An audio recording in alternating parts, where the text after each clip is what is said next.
Hi! I'm so happy to speak in front of very brave and courageous campus journalists this morning. So let's get started right off the bat. Have you ever wondered how many types of journalistic texts exist? Because I have, and here on the screen you can see some of them. Some because there are more out there. Today, we focus on three of these types: news articles, press releases, and features. And by the end of our seminar, I'm hoping that you will be familiar with how these three are structured to achieve their intended purpose. Let's begin with news articles. News articles are written by journalists such as yourself to inform the public about current occurrences. And they follow a four-tiered structure: headline, byline and dateline, lead, and the body. Now we're about to examine an example. So before I do that, I want you to do either one of these things. You can scan the QR code you see on the screen so that you'll be directed to this exact article, or you may open your Google Classroom and access the reading list that I posted this morning so you can follow our examination of the example. Let's get started. First, let's take a look at our headline. Remember, think about it. What does your face do for you? It introduces you to people and it captures them. That's the job of your headline. And for news articles, your headline should be written within 10 words and in the present tense to give you that sense of urgency. Now, what comes after the headline? Of course, you have your byline and dateline. Obviously, the byline is the name of the journalist who wrote the article, and the dateline is the date and time of when the article was published. There are two places in which you can put the byline and dateline, either at the bottom of your entire article or right under your headline, such as in our example. Now, what follows this is what we call the lead. The lead is just like an introduction, but there are stricter rules to follow when writing the lead. In the lead, you put all the crucial information. You answer the WH and H questions in less than 30 words in 2 sentences. 1 to 2 sentences. Now, is it still written in the present tense? No, you write it in the past tense, just like the rest of your body. Now, if you put information in the lead, you're going to elaborate these in the body. Think of a news article's body as an inverted pyramid, meaning you arrange the information from the most to the least important. Alright, now that you are familiar with news articles, it's time for you to get to know the different kinds of news articles, yes? First, with this structure, you can easily write a local news article, just like the one in our example. This matters to a certain group of people only. Sometimes they're even written in a language only understood by a few people. For example, Cebuano Bisaya or maybe Hiligay Noon. Next, national news. This is news that matters to the whole nation. For example, what's happening to the president or the budget or the Senate president, stuff like that. And then the third one is international news articles, meaning news that matter to the people of the entire world. For example, maybe wars in other countries or disputes over seas or lands, these things. Let's go check out the next type of journalistic text. So you've met news articles, right? It's time for you to get to know its fraternal twin. Fraternal twin, the press releases, or also known as media releases or news releases. Why do I say that they are fraternal twins? Because press releases and news releases or news articles, they have similarities, but they also have differences. Okay, let's examine each one. Okay, a press release is written by, not by a journalist, but by a group of people. It can be an organization, a company, an agency, or government. Like our example, this is written by the Department of Education. Now, before we proceed to the structure, I want you to scan the QR code or continue to the next page of the reading list so that you can follow through our examination. Okay, now let's talk about the structure.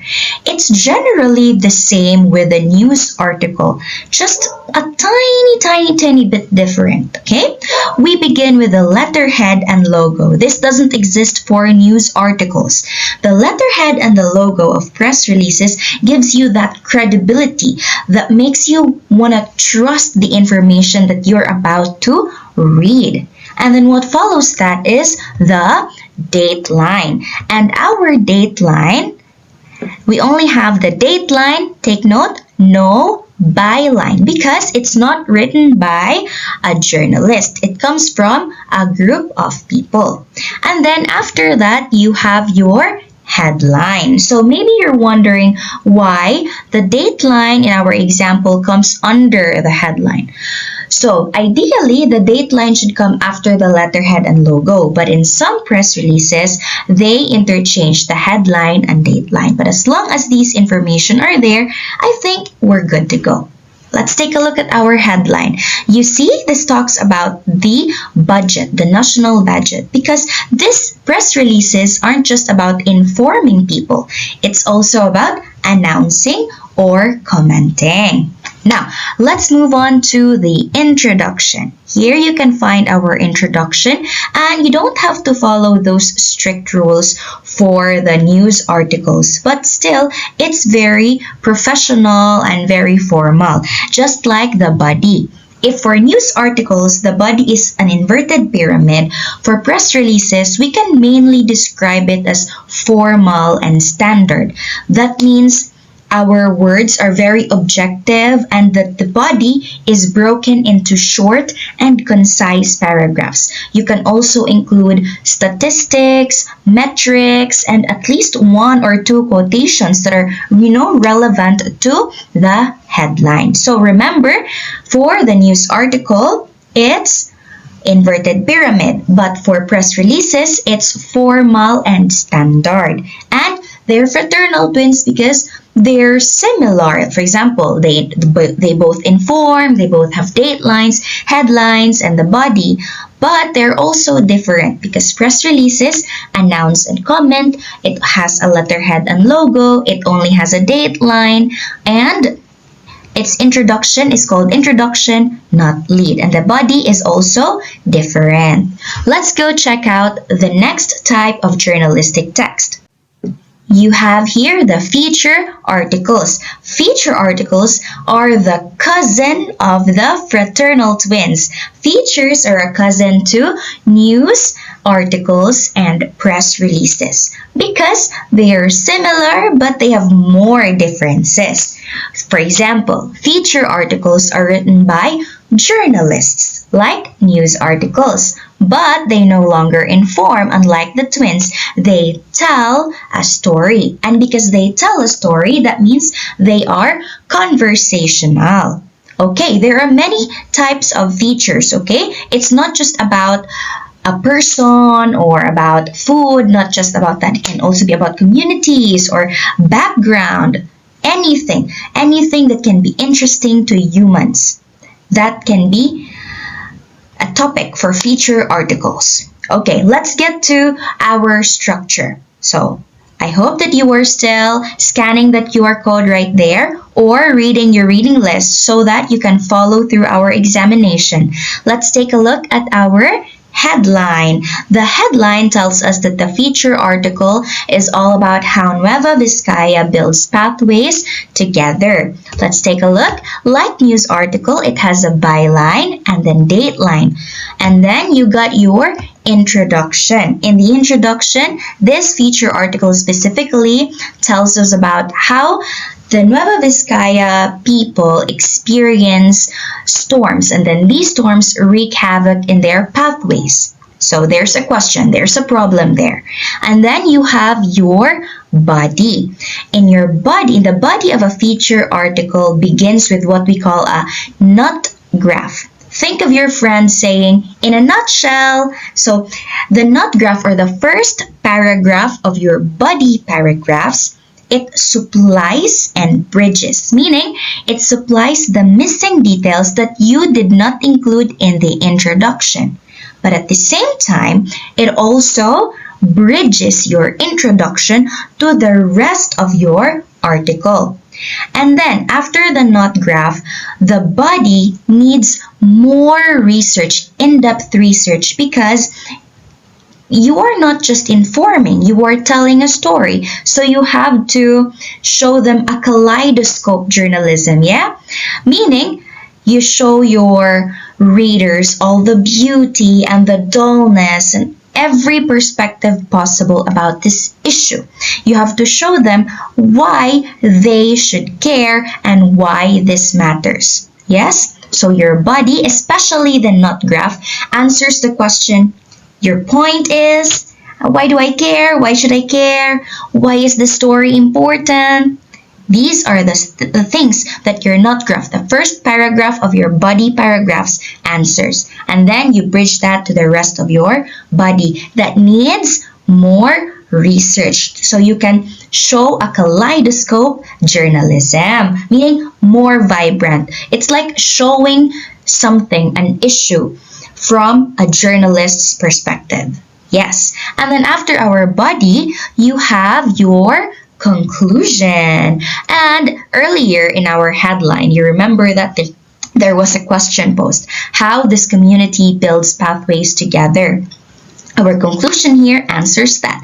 They build it with cooperation and shared effort and collective belief. In the nut paragraph, it mentions there, in the nut graph rather, it mentions there how storms that wreak havoc in communities matter to other people. And then in the conclusion, we close with, because this is how they do this. They build the pathways with cooperation and shared effort.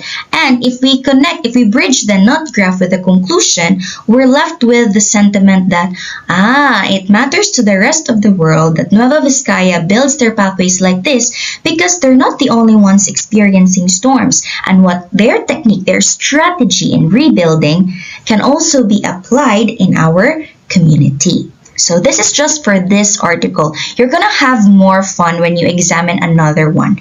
But please make sure to read this because this is a beautiful feature article. So you scan that QR code, okay? Now, you are familiar with all three types. But of course, there are more types as I have mentioned earlier. Okay, you can see there side by side the structure of news articles, press releases, and then features. Okay, you have there for news articles features, they both start with the headline. But for press release, you start with the letterhead and the logo. And then on the second layer, you have byline and dateline. But for press release, you only have dateline because they are written by a group of people, not by a single journalist. And then you have there the lead for news articles. And then there's headline for press release. And then there's introduction for features. And then you have the body. So this is where I want to reiterate. The body of a news article is an inverted pyramid. The body of a press release is formal and standardized. And the body of a feature article begins with a nut graph. It requires more research. It's kaleidoscope journalism. Okay, so I put them side by side so that you can compare and contrast. Okay, we are approaching the end of this speech. Now, remember, in the beginning, I asked you a question. How many types, have you ever wondered how many types of journalistic texts exist? But maybe in the end, that's not what matters. Maybe the question that matters is, or should be, how these types of journalistic texts are structured to follow the principles of journalism. Like focusing on delivering factual information and maintaining the highest level of journalistic integrity, which are all written by Aranza Mendez and others in 2017. This is the end of my speech with you, brave campus journalists, but we still have so much in store for you, so please stay.